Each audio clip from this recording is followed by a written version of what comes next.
Имаше идеја да биде 5 години да ги ограничиме лицава, значи во рок од 5 години да може да во меѓувреме они да се ги обезбедат документите кои што им недостасуваат или пак да ги водат другите постапки кои што треба да ги водат за да кај нас се заврши финално постапката. Сметавме дека 5 години ќе биде доволен период за да ги ограничиме, затоа што ако пак оставиме да нема никаква граница, можеби никогаш нема повторно да дојдат кај нас да имат потреба. Ќе знаат дека го имаат привремениот извод и со тоа дека понатаму ќе функционираат во животот.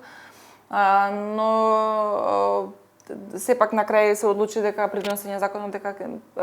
давањето на рокови толку и нема да биде да постигне тоа што сакаме да го постигнеме, нема рок. Колку во кој период ќе важи условно кажано изводот, меѓутоа сепак обврска на секој таков кој што ќе добие извод на родени, посебен извод на родени, најбрзо што може, значи доколку му недостасуваат малсет на документи, да кажам, е лесен предмет за решавање условно кажано, да се потруди да се го обезбеди тоа и за да се премине во упис во редовната матична книга на родени. Бидејќи со тоа автоматски ќе добие можеби и државјанство и други привилегии кои што вака нема да ги добие. Но секако овој закон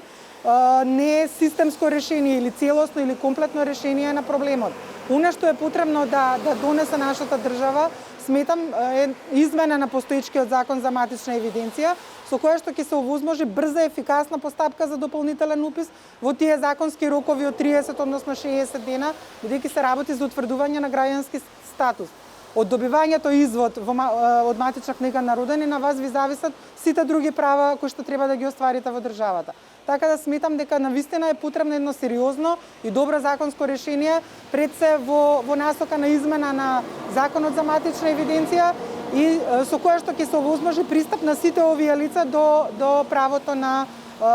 прв извод од матична книга на родени и државјанство. Генерално сите соседни земји во регионот кои што се соочуваат со ваков проблем навистина направија добри решенија во смисла барем да ја скратат таа постапка за дополнителен упис во матична книга на родени. Србија го прифати моделот на ова прашање да се решава во вонпаранична судска постапка, додека останатите Босна и Херцеговина и Косово, колку што знам, имаат ова прашање се решава во управна постапка, како што си е кај нас, значи, согласно законот за матична евиденција.